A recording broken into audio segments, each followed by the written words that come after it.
The Ravens Preview Show with Andy Pollin starts right now. It wasn't perfect, it wasn't pretty, but it was the Ravens. Listen to all Ravens broadcasts right here on 6:30 a.m., the ESPN 630 app, or ESPN630DC.com. And with 1:17 left to play, the Hayes in the barn. Now, here's Andy Pollin. The Ravens move on to Game 3. It's a Monday night game against the Detroit Lions. Our coverage here on ESPN 630 gets underway at 7:30. Ravens opened up the season on Sunday Night Football at Buffalo, blew a 15-point fourth-quarter lead, lost 41-40, but they rebounded last weekend and blew out the Cleveland Browns 41-17. So they are averaging more than 40 points a game, and we'll see what they do against a Detroit Lions team, which is known for its tough, hard-nosed defense, and whether or not the Lions will be able to contain Lamar Jackson, who is off to another great start this season, but still in their craw was the way they blew it against Buffalo in that Sunday night game. The schedule is brutal. After they face Detroit, they're at Kansas City. That's a team that was in the Super Bowl last year. Houston was a playoff team. They get them at home. The Rams were a playoff team. They get them at home as well. They have a bye week and then resume the season October 26th. So as they say, they need to put some hay in the barn over these next few weeks. And after Detroit, that game against Kansas City looms large for them. You hear Dan Quinn talk a lot about identity with his football team. Asked about identity the other day, John Harbaugh went in kind of a weird direction. I don't know. I mean, it's kind of esoteric, existential kind of question. You know, it's a real deep question. And I'm sure everybody's just trying to figure out what they do best. You know, and in simple football terms, you know, what are we capable of doing?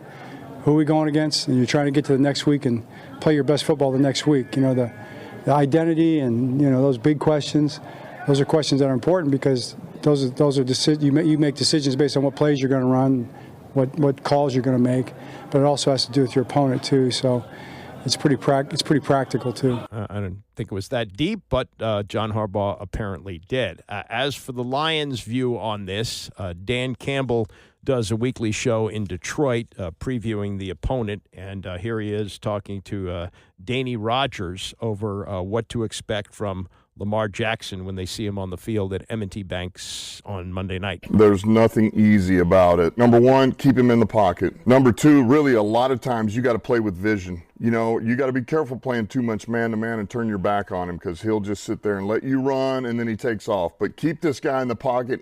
When he bells backwards. He does not initially try to bust through here and go. So we got to take advantage of that and just keep closing. It's really one of these cast the net, close the net on him. And then hopefully he won't do something like this because this is where he's very dangerous. That's part of what makes him a great player. Yeah, he's going to find Zay Flowers because Zay Flowers is just having one heck of a year in year 3, coming off a Pro Bowl season. How can your secondary limit him so he doesn't come up with these big explosive plays? I got a lot of respect for this player, man. He is an explosive player. Really, you got to play sticky coverage on this guy as much as you can. You got to get your hands on him. This is one of those guys, third down, they go to him. You know, he's got a really good route tree. He's quick. He's dynamic. He's explosive. So get your hands on him and don't let him just run right through the defense. That's where it starts. And then you just got to hang with him because if this guy breaks contain and now you got him running through your defense, you got issues. Mm-hmm. Stopping the run is always another big emphasis for your defense. Running back Derrick Henry only had 23 yards in week 2, but we're going to go back to week 1 because this is what he does best, a 50-yard burst. Yeah. How do you begin to contain that? Yeah, it's man, everybody, you got to fit your gap. You got to stay in your gap. And if we can just make this guy stop his feet, and the minute he stops his feet, we get on him so he doesn't get restarted. And then it's population of the football. If you open a crease and you just one play decide that you're not going to be where you're supposed to be, this is what happens right here. This little dip was enough for one guy to jump out of his gap. There it is. And now the rest is gone. All right, well, then somebody's got to make up for it and get him down. Well, no, that's not going to do it. You're not going to go and take this guy down running through his quads, all right? So it's going to take 2 or 3 to get him down. You got to make him restart his feet. This guy's an issue. He's a good player. On the other side of the ball, another issue would be Kyle Van Noy if he is playing. He's injured right now coming out of week 2. So you turn to Roquan Smith, 25 tackles, 9 TFLs already. How do you keep him from being a wrecking ball against your offense? He's really smart, man. Look, he's a really good player. Of course, he's explosive. He's athletic. He's all these. But he always plays one step ahead because his key and diagnose is elite, in my opinion. He's a highly intelligent football player. But these are, listen, you got to get a hat on him. This guy, he's supposed to be accounted for here. He's the Mike linebacker. Like, you don't just let Roquan run through your defense, and we don't have a hat on him. It is this guy's responsibility. He does not take him. That's an issue. So let's start there. At least get a hat on him and see if he can get off of those blocks and make a play.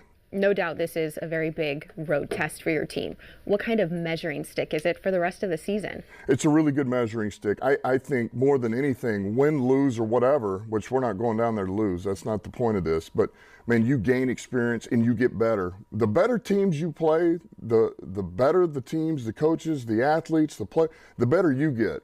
And I think this is all, you just continue to sharpen yourself, and then by the end of the season, you're playing your best football. And, man, you've had to go through some serious trials and tribulations. Iron versus iron sharpens iron, something like that. That's Dan Campbell previewing the Ravens on Monday night. It's possible these two teams will meet in the Super Bowl. They're certainly both in the mix. Lions from the NFC, Ravens from the AFC, and we'll see what happens. Both teams 1-1 on the season.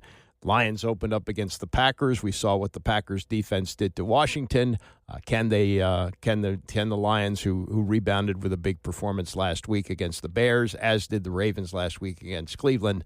We'll see how they match up on Monday night. Interesting history between the two teams. This will be the 8th meeting, and the Ravens lead the all-time series 6-1. They clobbered them 2 years ago, won 38-6 in Baltimore. And that was a huge game for Lamar Jackson as he threw for 357 yards and 3 touchdowns. Completely blew out a Lions team that was on the come. They were getting to be a better team. Not as good as they were last year, but they were a playoff team in 2023, and the Ravens blew them off the field. Curiously, this is really interesting to me. The only time that the Lions have beaten the Ravens in the 7 times that they played was in 2005, and Joey Harrington was the quarterback for the Lions. He threw for under 100 yards. He threw for 97 yards. He was intercepted twice in this game, and yet the Lions won easily 35-17. This is 20 years ago. The big thing was turnovers. Ravens turned the ball over 4 times and were blown off the field 20 years ago, 35-17. But again, last meeting in Baltimore 2 years ago, and it was won by the Ravens 38-6. Part of the prediction and preview for this game with Chris Sims and Mike Florio on Pro Football Talk. Now, the Lions went there a couple of years ago and got shellacked badly by Baltimore. 38-6, something like Baltimore got there. Yeah. Baltimore got their win last week as they needed. They didn't get upset at home in week 2 like they had last year by the Raiders. Big win over the Cleveland Browns. Not as easy against the Detroit Lions. Favored by 4.5, Baltimore is, with an over-under of 53.5. That's the highest of the week. Who do you have? I like the Ravens. I think they match up well with the Detroit Lions. Right, I think they're one of the few teams in football that can match up with them and feel good. Like, hey, we're not going to get overpowered in the run game. We do some creative things in the back end that can give the pass game issues. And then with the Lions and how they play defense on that side of the ball too, hey, they can be aggressive, certainly. And this is just not the team you want to be aggressive against. I think this is a game where, yeah, you can be aggressive. You try to blitz Lamar to maybe get him to throw the ball quick or contain him in the pass rush, but that could lead to huge plays down the football field.